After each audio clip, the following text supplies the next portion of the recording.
So thank you, Yula, for the introduction, and Your Excellencies, dear friends. Now we are entering in the second chapter of today's forum, called "The Impact of Global Geopolitics on Food Security." In the very beginning, when exchanging views with our esteemed panelists about the Agribusiness Forum, and because we all know that diplomats are more or less, how to say, reflect on economic, on diplomatic issues, and not, in so much particular topics, being agri-food sector. So when we were discussing about the specific panel, as well as the previous one, it was that being in a period where the global food systems are heavily influenced and through all these different tensions, either it is energy, either it is supply chains, and all these things. We all understood that this specific panel and the approach about how to feed the world, how to secure our lives, is equal important to other also matters and other issues of the diplomatic life and the diplomatic world. To this end, we have, I believe, a significant representation of areas, of regions, of countries, combining, first of all, FAO, which is the UN global organization, food organization. It is France, maybe the biggest, as far as I remember, country in food production in Europe. It is Indonesia, as well, in the Far East, one of the most dominant, I would say, countries in food production. Australia, where, mainly producing and exporting nearly, everywhere in this world, as well as the Central Asia, because Central Asia is becoming more and more important, to the connectivity east to west. To this end, I would like to pass the floor to Marius, where Marius, I would say, he's the main moderator. I will be his assistant in order to start the first session of our panel. Please. Thank you.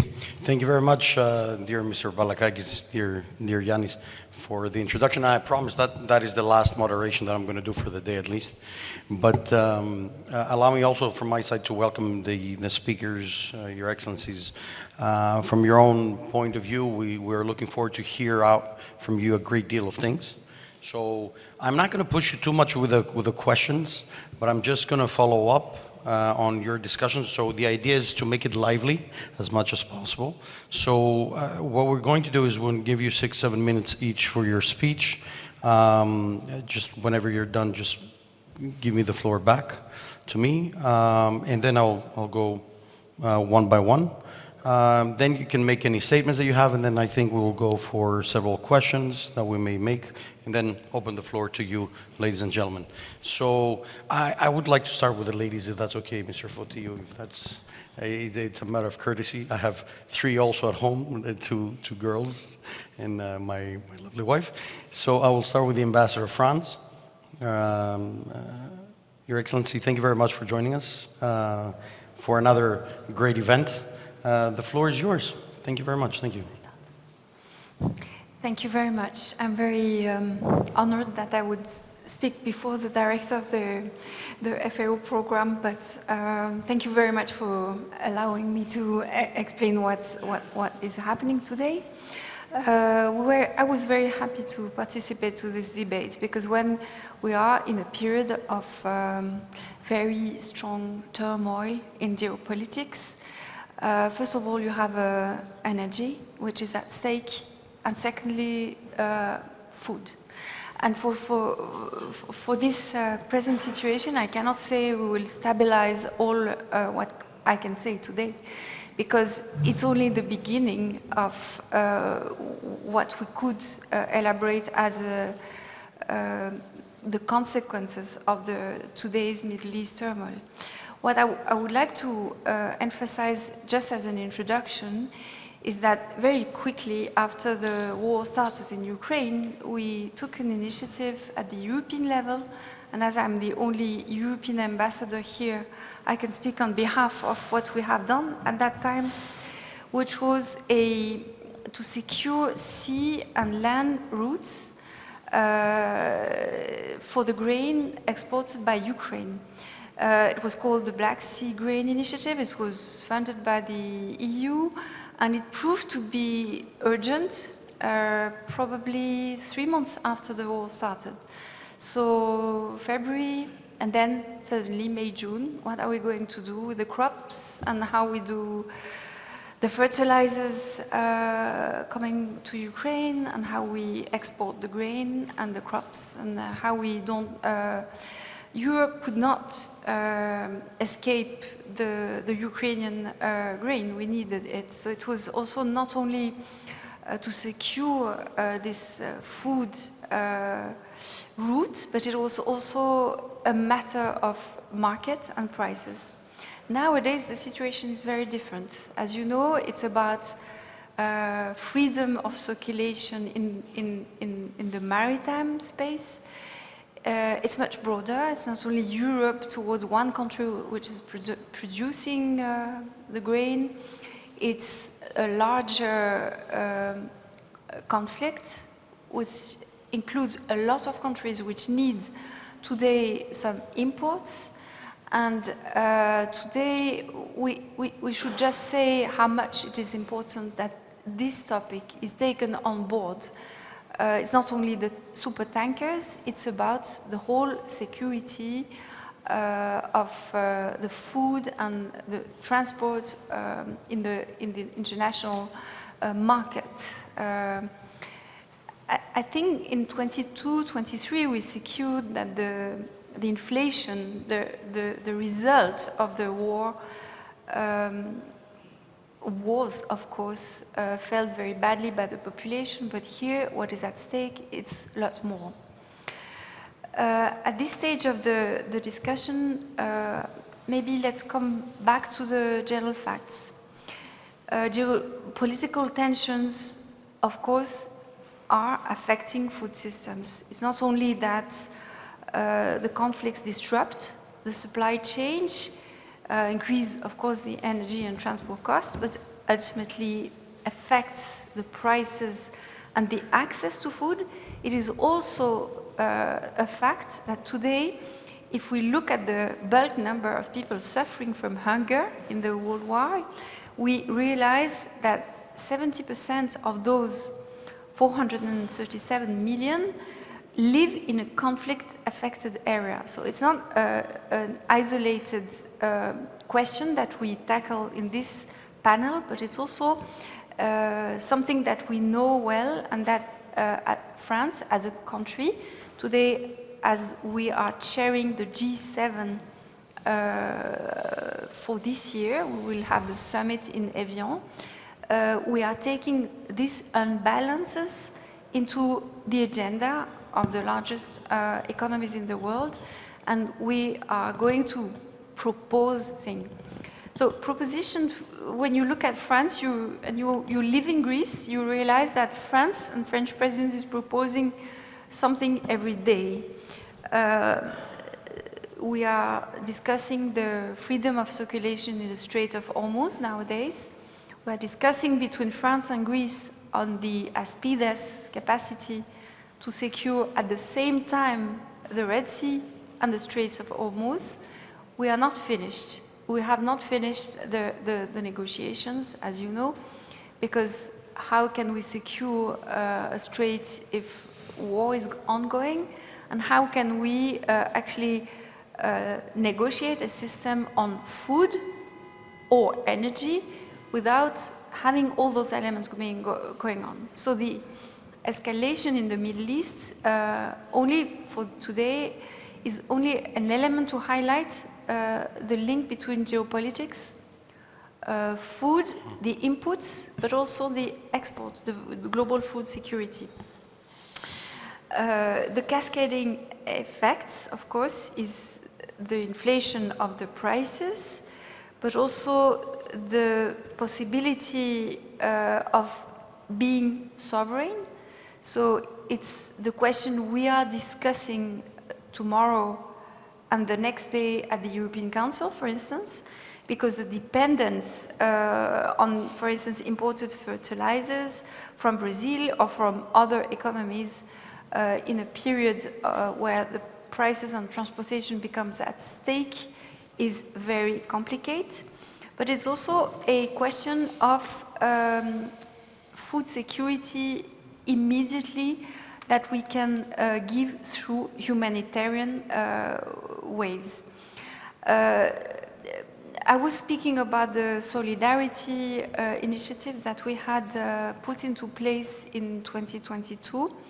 I also want to explain how between the United Nations and especially the network that we have against food crisis and how we assess what is going on, what we can say is that we know globally 20 countries are in food insecurity. We know as well that the skyrocketing of the markets is a burden to the farmers and the agricultural sectors, including in France, including in Greece, but also as a whole is a point that we have to take into account, because we are now starting to discuss again the agricultural policy in Europe, and we need to put the appropriate instruments in a more and more globalized system. I will also speak a little bit about vulnerability. After the first war in Ukraine, the war in Ukraine started, we decided as European countries that the emphasis should be put on defense. And basically the capacities of the European countries who were committed for humanitarian hunger relievance was no longer the same, and we were obliged actually to reflect. We should today reflect on what could we do about this question of who is able to fund today humanitarian food aid. If I take the last convoy that we have sent to Lebanon, which, as you know, suffered after Iran the major number of population killings and injuries. It was a company, CMA-CGM, who gave to the French government the capacity to send first aid with food, basically to Lebanon.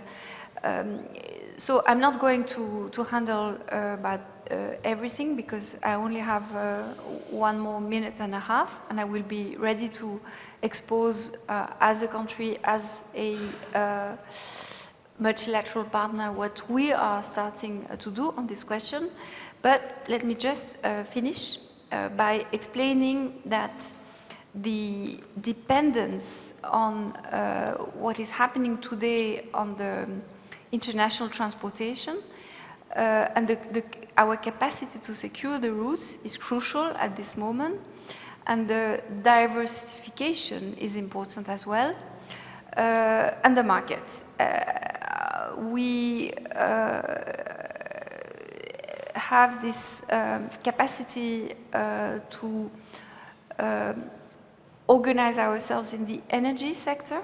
There was a conference in Paris last week about what capacity to, for instance, on nuclear energy, how we could do to alleviate our dependence on oil and gas.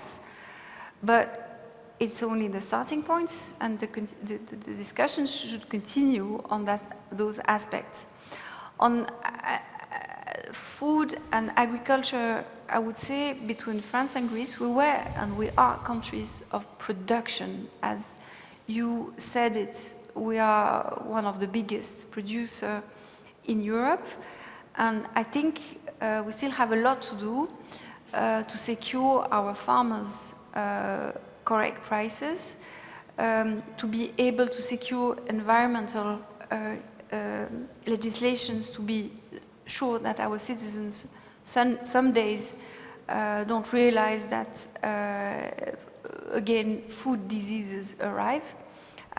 Probably you heard that, but in France we have some diseases on the cattle, and suddenly we have also some new diseases that come from agriculture that are cutting one of the sectors of our productions. Would it be milk, or would it be meat, etc.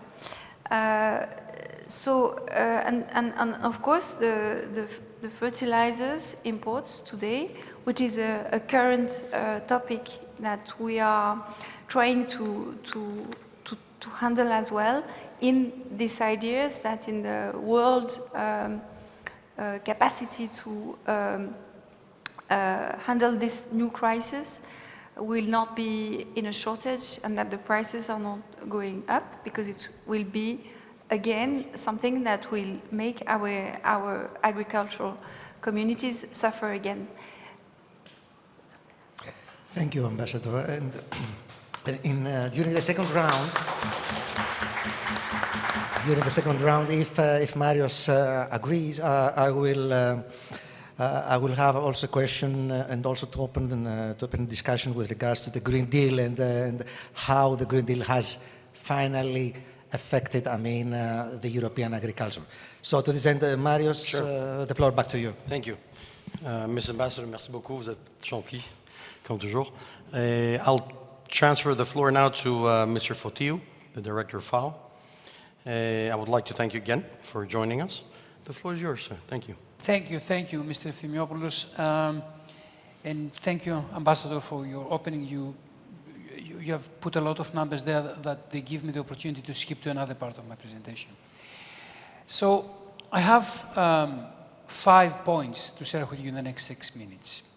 And my opening point is that food is not more an economic commodity, but is increasingly becoming a strategic asset. And I do dare to say that food is at the same level as a strategic asset with energy and critical minerals. And you know, we hear so many things about the critical minerals and who is managing the supply chains and who is dictating the rules, but we don't listen about who is managing the supply chains and dictating the rules on the systems, on the food systems and the agri-food commodities, because there is a very interesting story there, which I think we're going to have the opportunity to discuss this tomorrow when we have the discussion about the value chains. But let me say out here that we need to understand that when we talk about the food value chains, we start from the production, from the farmer, we end up to the consumer. And in general, we recognize, and I stand to be corrected here, the production sector, the process section, the distribution, and the retail.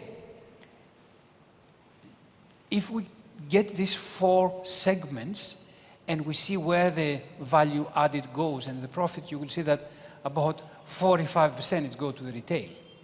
Yeah? Only a 12% to 15% in developed countries like EU, Australia, the United States, 12 to 15 goes to the farmers. If we talk about the Global South, we talk about 5% at the best. Processors will take about 30%, and then the distribution, fertilizers will get the next 50%. So we do have a value chain that is increasingly dominated by specific interests. And what is happening here is that when the food becomes a strategic asset. So when the food becomes a geopolitical tool, the global markets become much more volatile. And we do see this volatility of the global food markets, at least for the last 6 years. We do think that it was COVID that created the problem, but I strongly believe that COVID was not the real problem. COVID was what triggered what we are facing today. So we need to look at the food as a strategic asset, and that's why countries need strategic diversification of supply, and I think we need an improved transparency in global markets. Now let me go to my second point, why we need this global transparency. Because, and here you might hear something that is paradox, the global food systems are very efficient but are not effective. And I know that many people, they say, no, it cannot be done. So I spent 4 years in my PhD on understanding what is the difference between effectiveness and efficiency. So effective is to do the right thing. Efficient is to do the thing right. So what's happening today is that the global food systems do the thing right. They are extremely productive.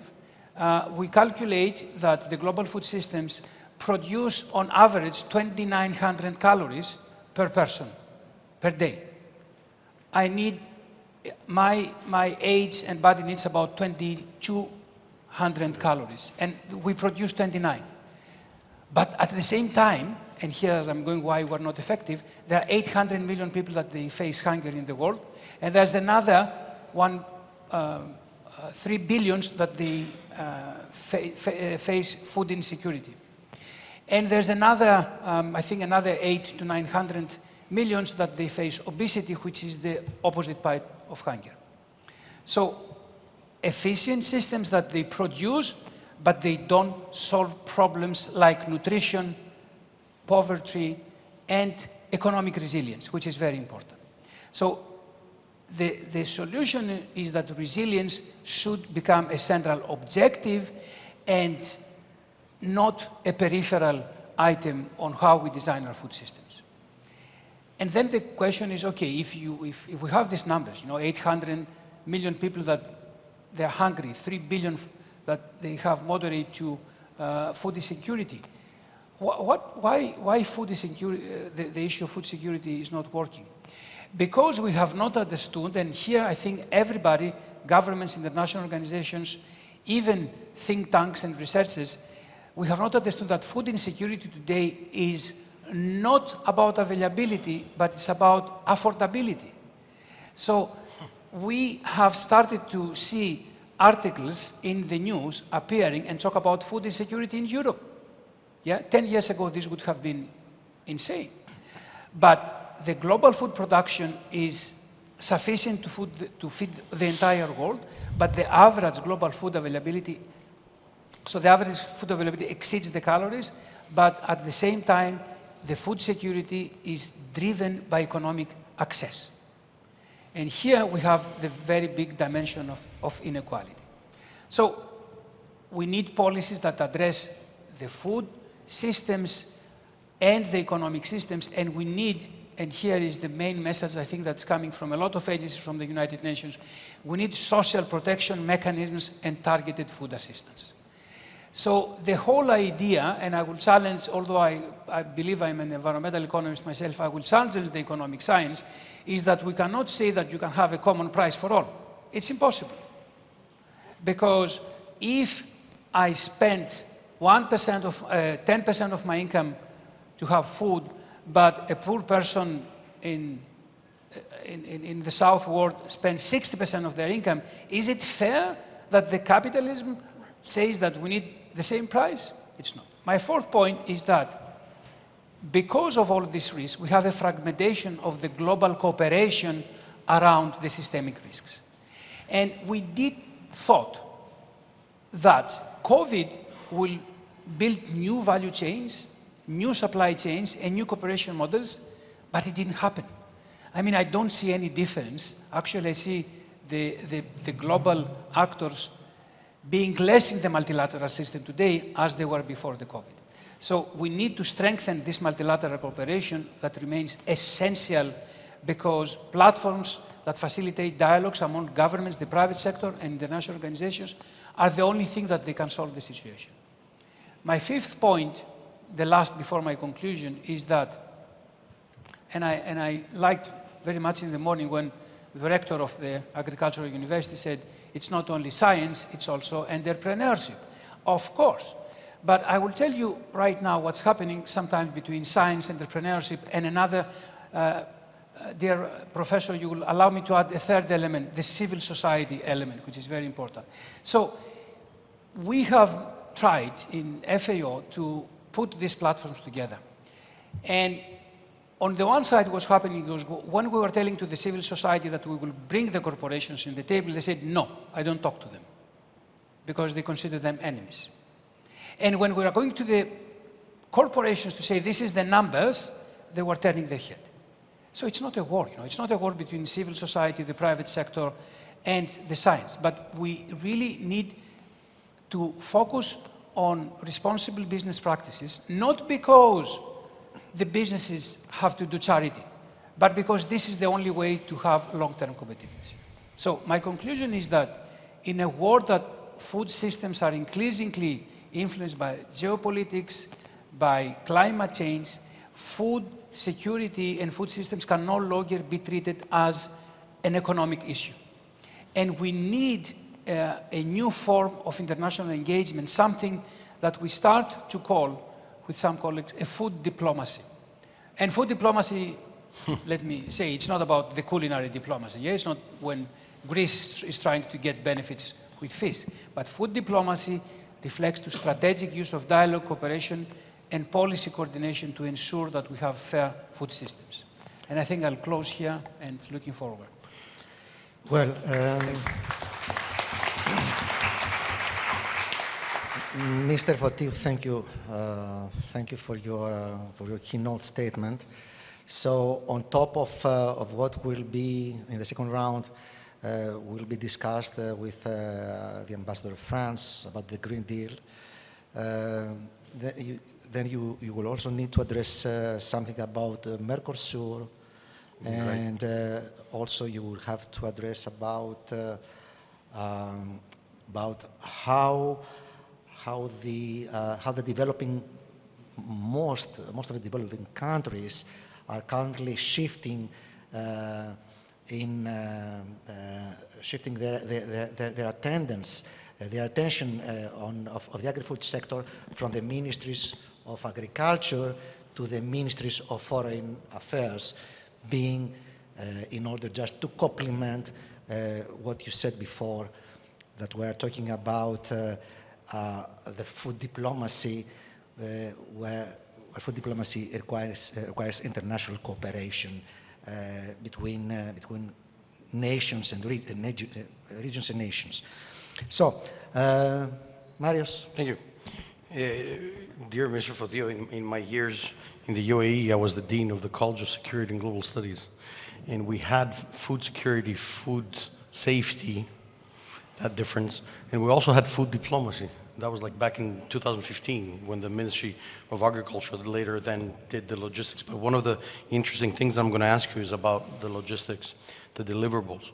It was seen that because of the Gulf countries, because of the climate, they have a lot of issues that were reserved the right, with regards to food. So not only they had scarcity, but had food being destroyed. So they were flying things around from Australia to Holland to whatever the world. One of the things was heat and sand. So how do you deal with that? So just keep in mind this. I would like to ask you on this one. So thank you very much again, and I'll follow on with the Ambassador of Indonesia. So it's a great pleasure and honor to have you here, sir, and glad to meet you. Please, the floor is yours. You have a lot to say, I guess. Many millions of Indonesians and a lot of exports. Thank you. Thank you for having us here in this quite important forum, of which I just understood that Dr. Fotiou has been in Indonesia 12 times. 12 times, yes. 12 times already, so maybe he's much more better knowledge than me on the context of the agribusiness. At this particular moment, I would like to thank the organizer for having us, Indonesia, to share with you with regard into how Indonesians have a vision and mission in the context of food security policies, as well as the geopolitical challenges, because we understood now the escalation of impact on the geopolitics is not that quite good, to see whether that food becoming very rare and difficulties to find, in particular within the area of conflict. So the Indonesia's towards centennial in the 2045, we expect that Indonesia will be self-sufficient and sustainability in the context of providing food, in the context of national resilience in the security issues, because basically it's about, we have to feed at least 281 million population in Indonesia, but combining within ASEAN, it could be more than 800 million population, of which that perhaps it is becoming a strategic priority for our national development. But looking into the conditions now, I think what we have been trying to do for the last 50 years, and I understood that FAO has been aware that Indonesian president back then, Suharto, as one of the leader that can make Indonesia self-sufficient with the food and agriculture back then in 1980s, if I'm mistaken. So by saying this strategic priority in the context of national development, so we need to maintain our actually domestic food to become self-sufficiency, because it may bring us into this economic stability. It's also involving social cohesion as well as the long-term development, because one way or the other, our GDP, 14% coming from the agriculture. So for us, agriculture is like a way of life of Indonesia, which actually it needs to achieve a food security through domestic targets. So one of the foundations is now trying to transform Indonesia into a top-tier global economy in the next 25 years. So of course, food security is one of the issues. Now, when we talked about the issues here, because we are talking about how the geopolitics may impact us, not only in our region, but also in all over the world. So perhaps the resilience amidst global regularity, what we need to know is to see that the challenges now is about how these global geopolitical disruptions may affect in the supply chain. And then, of course, we discussed about the climate issues, which actually is very, very old issues. But I think there is also a point to make the economic pressures a little bit more stronger than what we expect. Now, the strategy itself, I think when we try to find the complexity of it, is about how that the food security should be a pillar of resilience.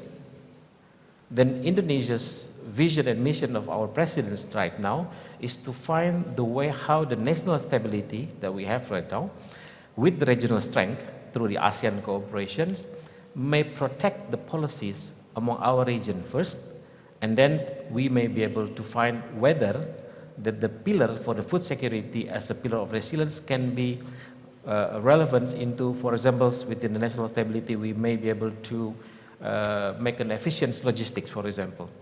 And then we have to try to find the regional strength with this internal equity where we can have through ASEAN cooperations. Now, among ASEAN countries, for example, now we have 11 ASEAN countries, already have the MRA, the Mutual Recognition Agreement, of which that each country within the members may be able to supply or resupply or subsidize supply within the regions to keep the food security is intact.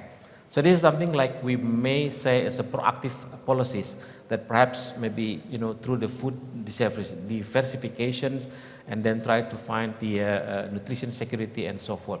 So we have a key initiatives actually that we would like to share with you, that within the 25 years we may be able to find that the 6 comprehensive policies will become a vision towards the missions that Indonesia will reach golden age in 2045. So by saying this, all these 6 issues are completing now in the process through the policies, the practice, and the way how to define the modernization, for example, on the agricultural systems. I think if I look into Dr. Fotiou mentioned about how this shifting the problem that we have is through how we can modernizing our agriculture system, start from domestic. This is the way what we can to do. And secondly, we need to be innovative. I mean, there's a lot of foods, and I discussed with some of my colleagues that I think the innovation on the production and distributions, and for example, like between Indonesia and Greece now, is trying to see what Ambassador Laurence has mentioned about the sea and land logistics. So we found that Greece is the best hub now within connecting into the region, shorten time, more effective in the way through land. So by making this 6-trick initiative, we hope that, you know, in the long run or long term, we may be able to strengthen our domestic product, which actually now go through the food estate and some of the vast areas. So we have at least a minimum of 5 major islands that already being mapping into the potential of becoming a food estate, exactly the minimum requirement of which each region within our country may be able to be fulfilled in the context of food security. Secondly, we were also thinking about enhancing resilience. Why? Because through sustainable agricultural practices and the food system integrations, we believe that the national resilience will be stronger enough that if any geopolitical impact that come into our regions, we are ready to become self-sufficient. The last point I would like to mention here is about how we may be able to diversify sources to reduce the import dependency. I mean, we are now in the conditions that import is completely disrupted. Look at the Hormuz Straits. It's becoming a bit more difficult for us. However, we may be able to do that when we are thinking about how to diversify our sources. We may be able to, see the program, and we can just trying to become like more strong in the context of sub-region of Southeast Asia, but we also do the same as Asia. But we may be able to find a way that maybe perhaps it is the way we need to be more concise internally and domestically. So that's why one of the vision of my president is to put more nutrition and health program for the future generation. So in conclusion, when we talked about the Indonesia's food security policies and the geopolitical challenges what we have now, is try to promote that other than climate resilience and sustainable development, agriculture is one of the most important points. That's why when we talked about the policies itself, my president's always talking about 3 keywords. One, if you have to think about the key initiative through a common sense, because you may not be able to depend or depending on any countries within the region with the other region if there is something happening within the areas. And then secondly, we're also thinking about rationality, because when these 6 key initiative is not being rational, absorbing started from our domestic interest, it's quite difficult to go ahead. So therefore, we are not allowed to mention the don't do illegal economy. It's a bigger point, but don't do illegal economy, because basically when we discuss about that, we need to have more strong institutional systems, which not be able on that particular point, because now we are trying to be more concise between governments and private sectors to be working together to fulfill all the necessary needs to take over and overcoming the disruptions because of the geopolitics. Thank you. Thank you.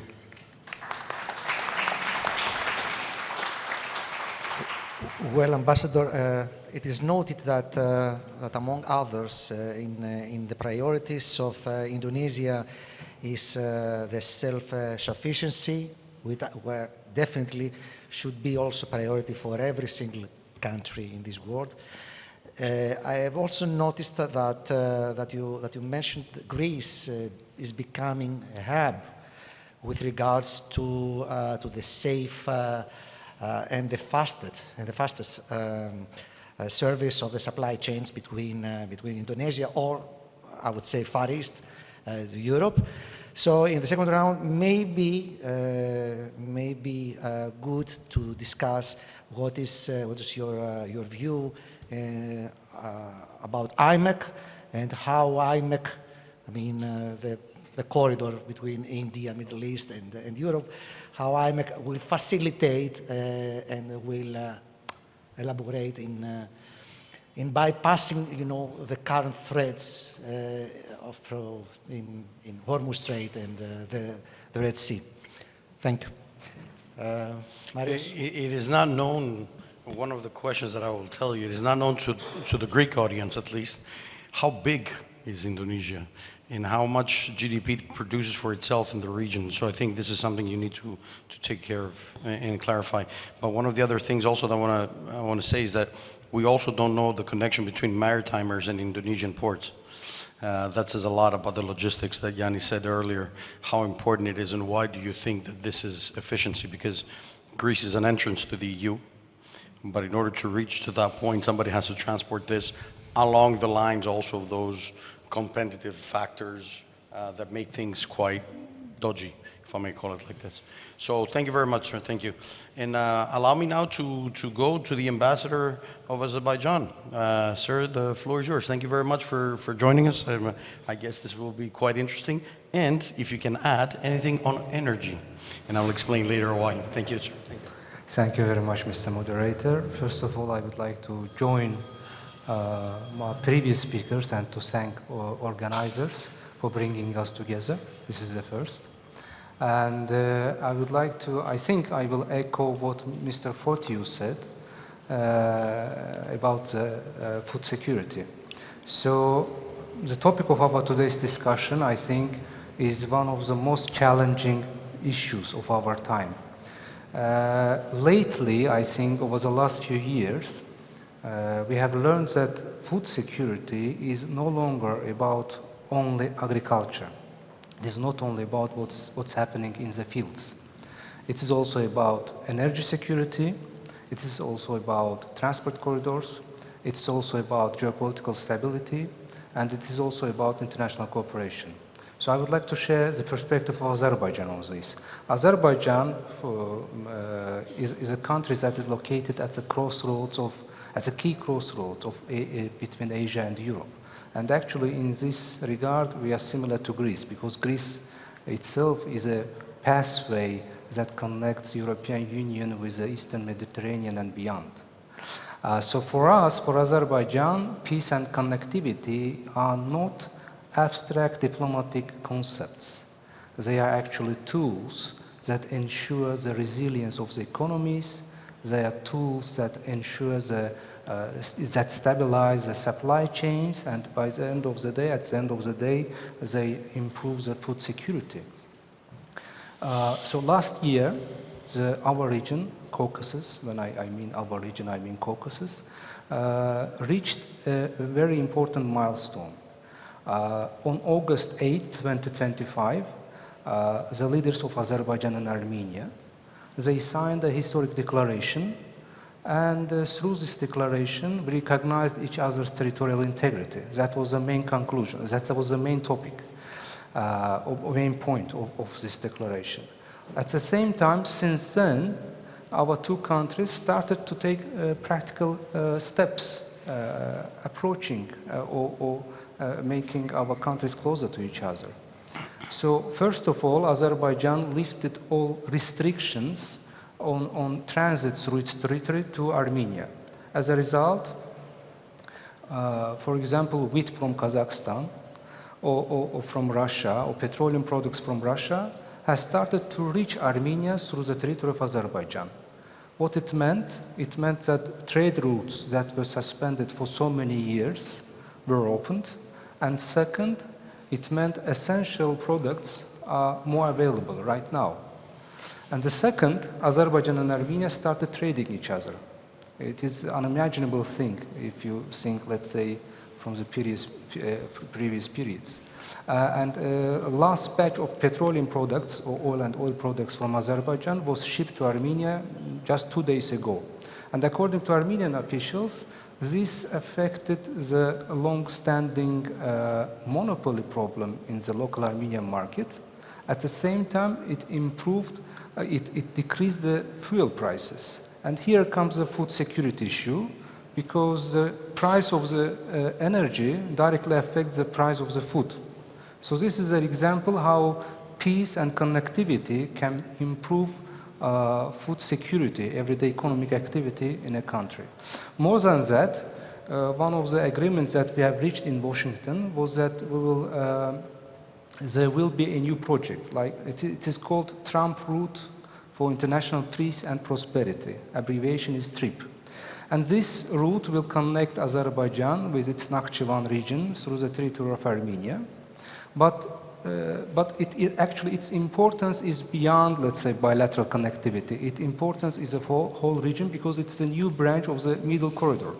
And Middle Corridor is a route or transport corridor between Asia and Europe that passes through Central Asia, Caspian Sea, Azerbaijan, South Caucasus, and onward. So it is a connecting, let's say, route between Europe and Asia, and vice versa. So Middle Corridor, the importance of the Middle Corridor right now is growing nowadays because of the processes going on in the Middle East. And actually East-West connection right now is going through the difficult times. I will explain why. Because you have a northern route which is going through Russia and which is almost, let's say, suspended. And you have southern route which is going through the Middle East, and because of what's going on in the Middle East, it faces security problems, security issues. And that's why companies and governments are looking for alternatives. And the Middle Corridor is providing such an alternative, a stable connection between East and West. So investing into such transport route as a Middle Corridor and creating a new branch of it like TRIP, we are actually investing into the flexibility of the transport routes through which products and also the food products can reach international markets. And we have an example as well. More and more grain products from Kazakhstan now reaching the European markets through this Middle Corridor that passes through Azerbaijani territory. So this is a practical example how, let's say, connectivity improves the food security. And last but not least, of course, I would like to touch upon the energy security issue, because whenever Azerbaijan comes to mind, the first thing that comes to mind, to the mind of the people is about energy. Energy prices are directly, let's say, energy security is deeply related to the food security, and I agree with what Mr. Fotiou said, because farmers need fuel for production, for machinery, right? And fertilizers need energy. Nitrogen needs natural gas, right? That's that's why reliable and stable energy cooperation is so important for countries. And Azerbaijan today acts as a reliable and stable partner of the European Union, including Greece, in terms of the energy security. We are supplying natural gas to European countries through Southern Gas Corridor, and Greece plays an important role here, because the part of the Southern Gas Corridor, the so-called Trans-Adriatic pipeline, is going through the territory of Greece, and through which, let's say, Caspian or Azerbaijan natural gas reach European markets. So this is a third point of mine, which I wanted to share with you, that food security is deeply connected with the energy security. And the prices of energy affects or impacts the prices of food. And the process going on in the Middle East, the closure of the Strait of Hormuz, it shows us that the importance of how important is the affordable energy prices for the global market, including the food security. So this is my point, that food security is not only about agriculture, I'm just wrapping up what I said. Food security is also about energy security, is also about stable and reliable transport corridors. It is also about international cooperation and connectivity. Thank you. Thank you. Well, Ambassador Mammadov, you nearly said all. You know, I had things to discuss, I had things to comment, but you mentioned energy, you mentioned the middle corridor, where middle corridor is being promoted by your colleague, the ambassador of Kazakhstan. I mean, for Obvious reasons. Yes, but okay. But well, in the second round, we might consider also discussing about the COP 2025 was in Baku, and that time your president, President Aliyev, has urged many agreements between states, between the international organizations about having, I mean, a more green planet in every single aspect. So if you have, I mean, any message, any key message or any result since back then, might be also good to discuss in the second round. Marius? Yep. I still insist that I will tell you a small story when the time comes, because it's quite interesting with the energy corridor when it comes down to the importance. And you mentioned it quite well, and you put it quite well. And I think, although both countries, neither Azerbaijan nor Armenia, were considering how important it will become, that even if it is that peace element with losses or wins, doesn't matter at this point, it became more obvious that there is a need for that middle corridor, because it's a mess in the north, it's a mess in the south. They don't even have exits right now, neither of those two countries, and the rest of the world, from the known as global south to the Europeans to the transatlantics. So given that, I'll give you a question later, but that bridged me also to welcome the ambassador of Kazakhstan. Thank you very much, sir, for joining us as well. I think this is our second time in a row being together in a panel, but I think it's really worth it. You know, the question that I asked you here before we joined the panel is, how are things going with logistics these days with Kazakhstan? Because it seems that everybody from the Middle East is now flying to Kazakhstan if they want to come to Europe. So that gives you also another perspective, but also, I guess, an opportunity for Kazakhstan to say what they have to say, both in the geopolitics, but also in the food dynamics, in the logistics of it, and also the transports. I know some of my dearest countries are doing already very good business, not only with Indonesia, but also with Kazakhstan as well. So we want your insights and your information, sir. Thank you very much. Thank you, moderator, and thank you, dear Yanis, again, for organizing such a wonderful event. I think Just a moment, Just hold on a minute, because your microphone is not heard. Your microphone. Can we fix the mic, please? Can you please check? Yeah, can you right check now, 1, 2, 3? and if possible, to see what is happening and have these scratches? Can you hear me now? Yeah. Yes. Okay. Okay. It's probably something with the connectivity. Well, once again, the connectivity, the concept that we have been just discussing, and I want to pick up on what Mr. Moderator and also my predecessors were talking about. The logistics are a very important element and factor that directly correlates to the food security. And that being said, of course, Kazakhstan is laying in the heart of Eurasia, and basically we are the breadbasket of the region, having the ability to provide way more grain and wheat and flour than we actually consume domestically.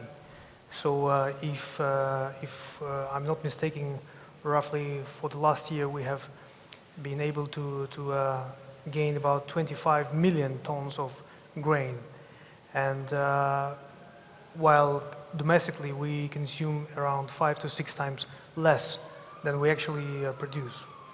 So that puts us in a tier of top 10, top 15, if you take by different categories, global producers of grain and cereal production.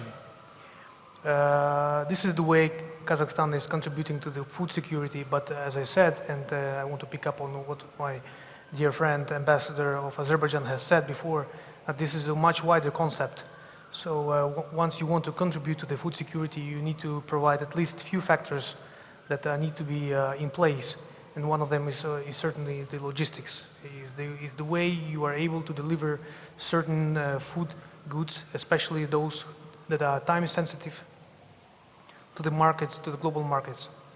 And at the moment, we all know the world is going through unprecedented logistical constraints, and where sustainable and stable means of delivery of goods is becoming a very crucial part of the whole scheme. So that being said, of course, for now, Kazakhstan has been able to deliver our wheat and grain products to more than 45 countries globally. That includes, of course, European states and Greece as well. A lot of impact on the price is actually the delivery. And the middle corridor that we have talked about just before is one of the key factors that contributes to the cheaper prices of Kazakh contribution to the food security globally. But nonetheless, it is still a way to go to spread the and to extend the ability of this corridor to operate to the full extent. And therefore, of course, just to give you an example, last year we have increased the delivery of grain and wheat to Azerbaijan 7 times. So in just 1 year, we have been able to deliver 7 times more grain and wheat to Azeri market through the middle corridor. And this is constantly growing. One of the responses internally in Kazakhstan to the way the global market is shifting is actually to try to also develop its domestic capacity. So while Kazakhstan is able to provide its own market by about 80% of the locally produced food products, about 20% we are still very much dependent on the imports. And that includes poultry, sugar, dairy products. And therefore, of course, while taking into account that Kazakhstan is also a very well, I can say Kazakhstan is the largest landlocked country in the world. So we don't have the the seas of water and the ocean, but we have seas of land surrounding Kazakhstan. And that being said, it's sometimes very difficult to provide a very easy logistics for food products. And we are trying to actually now to localize the production of those food products that we need in Kazakhstan, and we're doing that through different means, including through cooperation with the Greek companies that are showing quite a close interest in entering the market in Kazakhstan. In terms of global food initiatives and security, I want to just mention that actually we are very closely cooperating with FAO, UN in Rome, and specifically on such issues like land restoration and sustainable initiatives, while also contributing to the initiatives of providing humanitarian food assistance to those regions that are in severe need, like for example Afghanistan, Syria, and Gaza. And we will continue of doing so while being one of the largest grain producers globally. Last point, I want to just mention that another key factor to the food security is actually the climate and the water. And these two factors are very crucial for the agriculture, and that needs to be also very much addressed, specifically in a region like Central Asia, where the water security is one of the direct factors that affects our ability to grow food domestically. And one of the things that actually Kazakhstan has proposed is to establish an international water organization under the auspices of the UN. And next month, actually, we're going to have a conference in Astana to talk about. And I'm sure that our dear director from FAO knows about this conference, and we'll be very much welcoming the FAO participation. Apart from that, I just want to perhaps wrap up by the saying that the unprecedented breaks in logistical chains and the prices on the energy will definitely affect on the way the food security is being provided globally. And therefore, of course, Kazakhstan is a strong propaganda of open trade that is based on ability for a global cooperation to overcome these challenges. And we hope that the resolution to the many conflicts globally will be found through diplomatic and political means as soon as possible. Thank you. Thank you. Well, dear Ambassador, it's, I mean, you know, Azerbaijan, Kazakhstan, and generally Central Asia is, as stated before, is coming more and more interesting, important, and to the lights of the attention of this entire world. So we will then go together in the second round, and now. Right. Marius? Thank you very much. I mean, one of the first elements that I remember, I was a student with Kazakhstan. It was Baikonur, and you know, in space, Kazakh scientists were always very. Me. Mustn't be yours. This is called a symmetrical threat. It mustn't be yours. Okay, I don't touch it. Sorry. No, I can hear it. That's fine. But you know, one of the things that scientists in Kazakhstan were actually very good at as well was space, nuclear. One of the things that really was of historical value, and huge, amazing geographers. Exactly because they have a vast land, they needed someone to put it together. So that was really. Really interesting. That when you said that we have a sea of land, I reminded myself when I was at least reading those things. So this is really important. So thank you very much. I have plenty of questions myself as well. So you know, finally, allow me to present the chargé d'affaires of the Embassy of Australia. One of the countries, if not the country, with amazing resilience on food safety. You don't get to bring in something in Australia, period. Like, even if you have an apple, you're turning back. You're back. I mean, and here we are today talking about those things, and not only that, but the geopolitics also of things. So I guess we have a lot to hear out and learn from the Australian experience and the neighborly experience of Australia down there. I will call it in the Pacific Ocean, I will call it like that, if that's okay. Oceania, overall. So, sir, thank you very much for coming. The floor is yours. Thank you. Well, thank you very much, moderators. Thank you for the invitation to be here today. As we've already heard, I think there's a lot of angles to approach this issue of food security. I'm going to focus my initial set of remarks on the importance of rules-based trade and avoiding protectionism. But of course, you know, there's various other angles that, you know, we could discuss later on in question time as well. So we're meeting today, obviously, at a critical juncture in world affairs, where the stability of the global food system is no longer a given, but a challenge we must actively defend. As I think Dr. Fotiou made the point before, that every year our planet produces enough food to feed 10 billion people, well beyond the current global population. So therefore, food insecurity, theoretically, should be a relic of the past. Yet 30% of the world's population faces moderate or severe food insecurity, even during normal times. We know the culprits: conflict, economic coercion, and the rising tide of protectionism.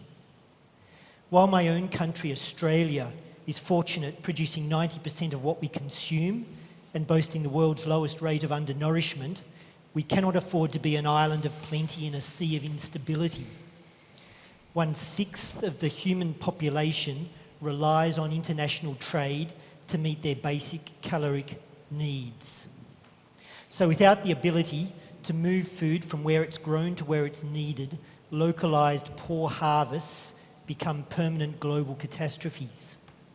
And so to bridge this gap, we need secure maritime routes, reliable energy, and we need a predictable rules-based global trading system. In volatile times, upholding the rules isn't just about economic theory, it's an ethical and strategic obligation. Rules are the connective tissue of our global body. When we adhere to the rules, we ensure that export restrictions remain temporary and transparent. And without these guardrails, we risk a spiral of protectionism, a chain reaction where one nation's tariffs inflate another's bread prices, eventually locking the poorest nations out of the market entirely. But the rules aren't perfect, and the WTO needs deep reform so that it can be seen by all members as a system that supports all of our interests. Millions of farmers in Australia and around the world are currently being disadvantaged by trade distortions in global agriculture and food markets, which include high tariffs that decrease or eliminate the competitiveness of imports, government subsidies which unfairly alter the costs of production, and guaranteed prices which encourage overproduction. These distortions can lead to government policy driving production decisions rather than demand and competitive advantage. Australia, as chair of the Cairns Group, is deeply committed to agricultural trade reform within the WTO, and alongside Cairns Group members and working with the African Group, we're active in pursuing the goal of levelling the playing field and reducing trade distorting subsidies. Evidence shows that when we level the playing field, we empower farmers in developing nations who don't have the luxury of relying on government handouts. Protectionism is a false sanctuary. It may seem to shield a domestic industry, but ultimately it increases the cost of living for its own citizens and incentivises environmentally unsustainable food production. You can't subsidize your way out of a global supply chain crisis. And we also need to resist the temptation of applying export controls. As a major provider of protein and grains to Asia, Australia's commitment to keeping trade lanes open is a matter of regional stability. We often talk about food security in terms of tonnes of grain or hectares of land, but ultimately food security is built on trust. And trust is something that needs to be rebuilt so that we can rely on a system where a harvest in one hemisphere is a guaranteed meal in the other. I'll leave it there. Thank you. Thank you very much.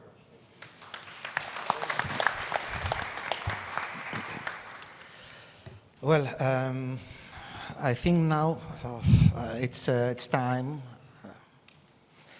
to enter in the next phase, and I propose, if you agree, Marios, to proceed like that.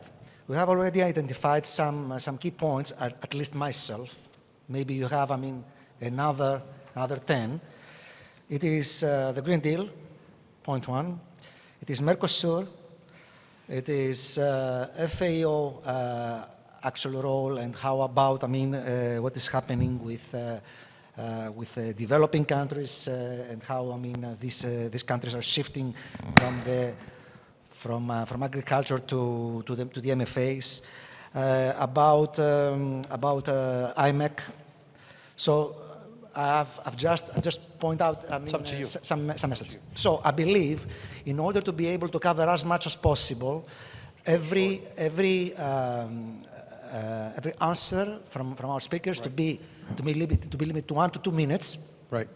In order to have also the possibility to open the floor to the audience. Yep. Okay? No, I guess a vivid discussion is good. Just please, for the speakers, when you want to answer, just raise your hand so we can give you the floor, and please give it back to either of the moderators so we can go back and forth in case you would like to add something on this. Just as a last remark before we go into these areas, I want to make a comment on Australia's position. It's really interesting what has been heard, because on the one hand, Australia has been accused of being very strict, extremely strict, before wars on resilience, but at the same time they've done a very good job at the high standards of exports and imports. So somebody makes it in Australia, they make it a huge thing, a huge deal of it. I know from some friends and family, I mean, you know Melbourne, we call it second Athens for a lot of reasons. But it's really interesting and to what you just pointed out from the point of view of Australia. So thank you very much, sir. So John, I give the floor to you. More than welcome to ask the question. Thank you. So, Mr. Fotiou, 1 minute. Can you please tell us more about Mercosur and whether you predict, I mean, it will be viable, I mean, for Europe, because we have, I mean, we have heard many, we have experienced many contradictions with regards, I mean, this deal. How you see it as far? So, we don't have the European Commission here. Microphones, please. All right. So I was saying that we don't have the European Commission here. I don't know why. And I will not do the mistake of one international organization taking a position on another one. I will just state the facts that, you know, there was an agreement that was signed and that the parliament stopped it. Okay. So I think that shows something. And it shows that we cannot, and now I'm going off Mercosur, I'm talking about global governance. We cannot rely on agreements that they are coming from bureaucracies. We need agreements that they do have the people's signature. And it's very important to understand that sometimes the bureaucracies do not represent the people. And that's very important. But I want to take the opportunity to talk about what is the impact today, as we see, of the global value chains for the global south. Because, you know, in FAO and in the United Nations, we do focus mostly on the global south. So the situation is that, and I think it was the ambassador of Azerbaijan that said that food imports is not a good thing. We need to be careful about this. Indonesia, you ambassador. I will say something more. Food exports could become a bad thing, because countries, they are trapped on a narrative that you need to produce food to export, because you get cash. And with this cash, you can buy things that we will sell to you. So I think that what is really the question, and it's part of the Mercosur agreement, is the food security versus the food sovereignty and versus the trade. And we cannot pretend that there's no conflicting interest between these three areas. And we need to address them. So for me, we need to focus on a food system that becomes effective. And for me, effective is that it doesn't leave people hungry, it doesn't promote obesity and other diseases, and on top of the efficiency that it already have, it's doing the good for the people and the societies. Thank you. Thank you. But in the meantime, Ambassador AUER, Mercosur, it has been, as far as I remember, France and also Greece and another number of countries. No, Greece agreed this time. Yes. Greece agreed this time. Last time they didn't agree. Yeah, but we also experienced, I mean, for 2 months some protests, where among others it was also Mercosur into the pipeline or in the news. So especially France, which was, I mean, I think one of the main opponents of Mercosur. How do we expect, I mean, this agreement that has been signed working in the future of Europe? Yes, so as my neighbor said, it's now a process which is between institutions, and it's not really a question that is, again, raised at the Council or at the Member States level. I would say that the important thing about trade agreements is that we have the same level of ambition on environmental standards. That's the point here, you know. It's about meat, it's about things that could actually prevent the French farmers for being at the same level of competition on the markets in France, export, imports. And as a whole, I cannot judge about what the result will be of this debate and conflict, because France opposed to it from the beginning, and it's a majority question of qualified majority points. Do we have to continue to put everything in a basket and vote by qualified majority. This is a very big institutional debate. Maybe in 1 minute I can insist on what we're doing at the European level and at the French level. It's food resilience. We started with the French presidency to define some principles into the agricultural policy, for instance, we had an educational program which was called Fork to Plate, from food to fork, farm to fork. Yeah. The idea was to be able to favor local producers and to get into a kind of an educational process about local producers and be able to value actually what we have near of us. Basically, it is about sustainable economy, but it's also about securing our agricultural populations in the international competition, a correct assets and correct values.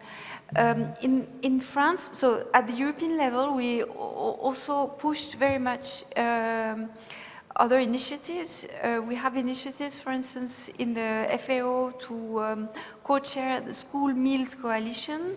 It's not only French farmers and about France, it's Finland and Brazil, to show how school feeding programs could be a very powerful leverage to improve nutrition, to support education, and also to strengthen the local food systems. It can interest a lot of people, and also to imagine that we have to favor local procurements. So it would be more interesting to have our local producers to get into those ideas of producing food for their population. Then we also took an initiative for food security and nutrition, with plenty of actions about therapeutic food distribution, assistance development of agroecology that goes more in the development sector and humanitarian sector. Especially, we have a specific program for vulnerable population under all our development programs, and that of course concerns, as I was saying, Sudan, Lebanon, but also other countries which are suffering. Locally in France, we created a new law in 25, very interesting. It's a framework law on food sovereignty, and it's actually not blocking.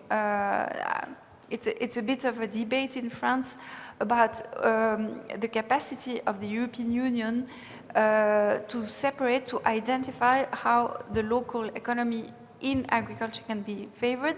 And here we also developed a strategy for food, nutrition and climate change, because this is very much linked. You know, if you have some of the crops as grain or wine abandoned in some places, we can discuss this at the same moment. Nutrition capacity, the nutrition factors are changing nowadays.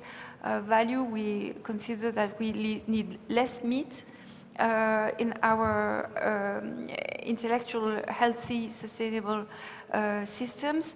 And for sanitary reasons also, we have this reflection.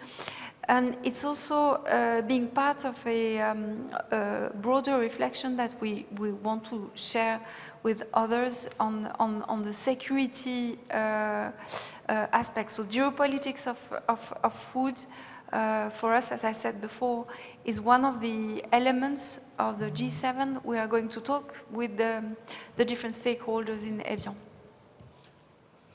Okay. Thank you very much, Ms. Ambassador. Thank you.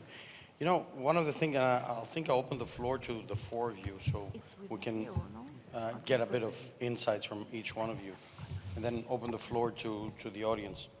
You know, I don't know, I think at some point I lost it. So are we for exports? Are we for imports? Are we afraid to do exports? Do we have standards? We don't? What's happening? I mean, Europe says no. There's no. I mean, even before with Yanis, for example, the government said, I said that the government said yes. He says no. In what sense? There were protests because Greece said yes.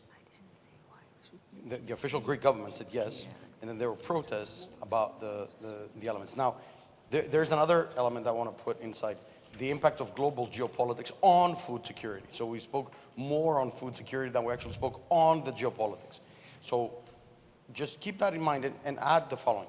All these wars, from the morning discussions that we had with the professor and others, all these discussions have led us to conclude that these wars happen as well as because of energy scarcity, food scarcity, water scarcity, and that lack of food security. So I wanted to also add into the equation with the Azeri ambassador. One of the things, I met with your Minister of Energy in Munich Security Conference. So I was also with the Minister of Energy of Greece and so on. So we had a group dinner that was hosted there. And, you know, it was amazing. It was like all the older issues were gone. Like gone. G-O-N-E, gone. Bye-bye. And they were like, one of the things that struck me is that new reality of geopolitics. So that reality of geopolitics includes also the ambassador of Kazakhstan here. And again, the same discussions. And Indonesia, which I actually met for the first time when I was listening to the UAE government when they were talking about Indonesia. I was like, Indonesia, I just know Bali. I mean, that's all I know. But in reality, Indonesia has huge impact on religious affairs, on political affairs, on trade affairs. And now we are now combining all these elements. Having said that, the Australian side is also keen on that because they were also saying, well, you know, you got that global south that the Chinese are calling. We're calling it our corridor to the west. And, you know, the Australians have always had an impact on these countries for one simple reason. They were trading with the companies, with the countries themselves. So I said a few bits and pieces for all of you to see your words on this. Mr. Ambassador, you go first, and you know, then I'll come here with our Azeri counterpart and our Kazakh, and then finally with the Australian. Thank you. Thank you. Thank you, Marius. I think it's quite a challenging question that you mentioned. 2 minutes each. 2 minutes each, just to moderate it. We're just trying to do that. Just as much as you can, whatever you can. Will do. Because basically when we discuss about the issues, it's about how the impact of geopolitics to the food security, of which now we are discussing. When I mentioned about, you know, the potential of enhancing domestic resilience or national resilience should be one of the main priority of the concept. That particularly mentioning about reducing the dependency of importing foods on something or other area. So by making that condition, I think in the Indonesia's perspective or point of views, when we are facing any geopolitical problem, and the impact could be, you know, gradually or escalating into what the point was mentioning, let's say, God forbid, for the World War III, for example. So we need to know exactly what are the challenges of it. When we're mapping on the context of Indonesia, for example, as I mentioned earlier, we have to feed 280 million people or populations, which I think combining in the ASEAN is going to be more than 700 million. So the challenges is there. In particular, for example, like the limited access to the suitable market, for example. That will be one of the issues. And then we also have to find whether we already have adapting any particular technologies to enhance our, you know, food security, enhance in the agriculture or anything related to it.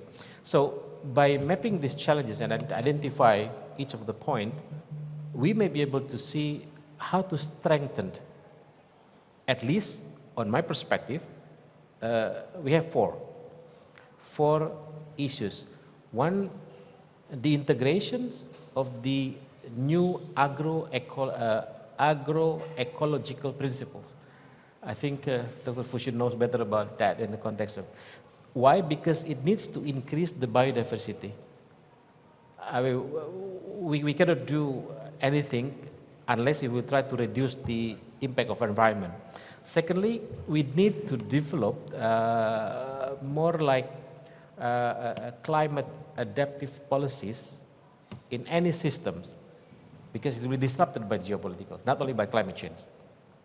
Thirdly, we need to more understand about the how to increase the community access, because Indonesia is archipelagic states.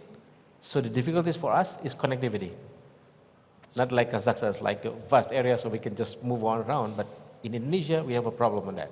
And if disrupted by any geopolitical problem, then it will be, qualification, and in qualification, it may be difficult. And the last one is perhaps within the sub-region itself, by Indonesia's perspective, is to develop the local markets within the sub-regions, which actually value added to any product within the agriculture. Because agriculture is not about vegetables or things, but we also talk about livestock. We can also talk about fisheries. But that's the point. When we strengthen 4 points of that, so we may be able to see whether we can try to do some initiatives. That's why we speak about it. For example, like Indonesia now already agreed the Indonesian European Union Comprehensive Economic Partnership Agreement, which actually already identify some of the issue, which actually now we have trying to find whether the integrated farming systems between Indonesia and the region with the European Union can be developed, which try to find what we call it, the more efficient things, which actually interacted there. So the last point is, of course, we have some challenges on involving the empowering indigenous societies within Indonesia, because food estates is one of the issues that we like to try to do that, will always affect the indigenous people. Thank you. Thank you very much. This last part, it was really interesting on an after round element as well, because I know that the indigenous, at some point, they were making protests in Indonesia, very hard ones as well, with the government to take care of their needs as well. So thank you very much. I think appreciate it. Mr. Ambassador. Yes, thank you very much, Mr. Moderator, for challenging us with good questions. I will divide your question into 2 parts. One part will be about import-export. In my understanding, and I think I firmly believe in that import-export is not a problem. It should be like this. The world has operated like this from ancient times. It's a normal thing. Another thing is that I think the key word here is diversification. Because, small countries need to import, let's say, some from food products. Maybe for countries like Kazakhstan or Indonesia, they could be self-sufficient because they have vast lands where they can grow any kind of food to feed the population, but it could be not the case for the small countries. So import-export operations are absolutely essential for the countries to survive, to feed their population. But the key word again is the diversification. Diversification of supply sources, diversification of the transport routes through which you could get the food to feed your population. And second part about the geopolitics. Thank you very much for mentioning your meeting in München with our Minister of Energy, where you realized that the old, let's say, ideas or old, let's say, circumstances are gone. That's why I always tell that, geopolitics, now geopolitics is complex, and maybe complex to describe the current state of affairs is a light word. But geopolitics currently is complex. It creates, let's say, disruptions, but it is not always like that. In our case, let's say, geopolitics, we have to remember that geopolitics is also creating new opportunities for cooperation, new frameworks for partnerships, and new transport corridors. So that is why if we want to have secure food systems, we have to invest in stable energy markets, in resilient transport corridors, and international cooperation. So this is my message. And as Azerbaijan, speaking from Azerbaijan perspective, we are committed to continue to working with our partners, with Greece, with the European Union in general, our partners in Asia, in order to secure such a future for all. Thank you very much. Thank you, sir. What about Kazakhstan? Kazakhstan is big. It's vast. People don't know it. I know a lot of people that don't know. I don't know it also. I'm amongst these people, but it's vast, and it offers a great deal of opportunity of natural resources and farming lands, and much, much more. And now with this war, things are becoming more obvious as a choice, not only of flying, but more so moving the trade in goods and cargo. What's your intake, sir? So, On the first question, obviously, that was just a comment. hello. You can take mine. Right. So, as I said, you know, for a country like Kazakhstan, which is a huge landlocked country with no access to the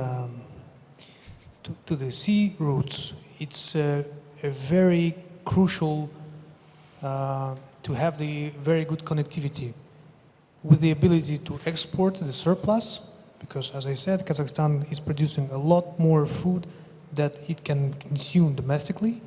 So the access to the global markets is very important for a country like Kazakhstan, and any instability of transportation means will directly have an impact on our economy. And we have seen such impact throughout past few years when starting with the COVID, and then followed by the conflicts in the region, when the reliable, or as we thought, reliable means of transportation were disrupted, had a very direct impact on the amount of food products on the shelves in Kazakh supermarkets. And here, coming to the second question, is how do we do it? What does the government need to do to address such issues? Is, of course, we understand this topic as a food independence, as a food sovereignty. So we understood that there is amount of food products in Kazakhstan that are heavily imported from the neighboring countries or from global markets. So what we are trying to do right now as a government, as Kazakhstan, is to try to maximize the localization of the food products, so that we would not be so much dependent on the turbulences on the transportation routes or global markets. So we have launched about 300 different projects specifically in agro and food industry, where we invite our international partners to join and start production in Kazakhstan, which is, by the way, a very lucrative way to do business, because from Kazakhstan you can reach pretty much every part of Eurasia.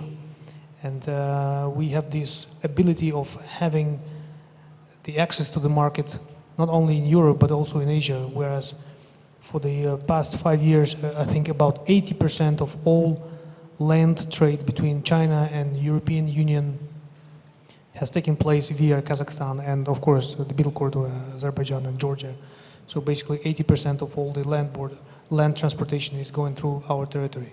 So it would be not logical for Kazakhstan to take advantage of that. Thank you. You know, I'm thinking that Australia was actually right a decade ago. What do you think?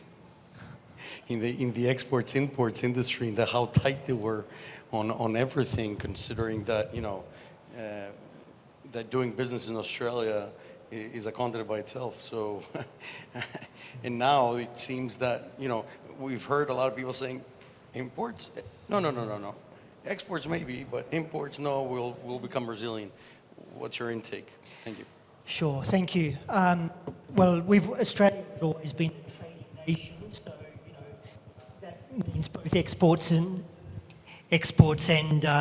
imports, of course. I guess stepping back from that, though, I mean, food very much now is seen by government as a strategic asset. And that means looking at it through a whole of system view, and it also means aligning your policy across a range of areas, be it trade, climate, biosecurity, logistics, infrastructure, and health. It's not just solely the domain of one ministry now of agriculture. It's cross-cutting across all of those different ministries. And we've just spent $3.5 million to design a national food security strategy, which will basically sort of set out a long-term vision for how you produce a sustainable, resilient food system. Because on the one hand, we need to look after our domestic food situation, but on the other hand, our reputation as a reliable exporter of agricultural products also matters deeply to us. And that dual role is shaping policy in order to safeguard domestic supply while sustaining our partners' needs. We've heard a few phrases today, diversification and resilience, and you know, both of those are integral to, I think, the concept of you know, food security on the diversification side. You know, things like free trade agreements with other countries. You know, Australia has them with most of the countries in the Indo-Pacific region. We hope to shortly have one with the EU. You know, they liberalise trading markets, they promote bilateral trade, the exchange of agricultural goods, you know, noting that many countries are, of course, counter-seasonal as well. So, you know, products that we can't produce in one season, we can get, you know, from another country. You know, on the resilience side of things, that's where, you know, domestic policy, you know, plays a role. And, you know, in Australia, the policy is shifting from reactive disaster recovery to proactive resilience. And so things like risk forecasting, rapid response capacity, and stronger border and on-farm biosecurity systems. So, you know, there's R&D aspects as well, minimising inputs while maximising production. So all of that, so, you know, there's a lot to this, but I'll leave it there. Thank you. Thank you very much. That reminds me, I had a PhD student in Western Australia, and we were talking about, with the University of Western Australia, and we were talking about global KPIs. And I think that global KPIs on food safety really matters because of that resilience element and the systems of governance from point A to point B to point C to point D to the delivery point. So just to throw this as an identity, the key performance indicator is something that is really, you know, when you have standards, this is something that is really needed. So thank you very much from my side. Ladies and gentlemen, thank you from my side. I'll pass the floor for final remarks from Yanis. Thank you. Well, as soon as we have still 3 minutes at 4:15, the panel will end. So if it is, I mean, 1 or 2 questions, no more, and for a very short answer. Otherwise, we will conclude the session right now in order to have also space for the next panel, which is starting at 4:30. In the meantime, the speakers for the next panel are kindly requested to proceed to the control in order to get prepared for with the devices. So, Excellencies, thank you very much for your attendance, for your presence, for honoring this year's AgriBusiness Forum. So looking forward to our very future and long-standing cooperation. Thank you. It's a pleasure. Bye-bye.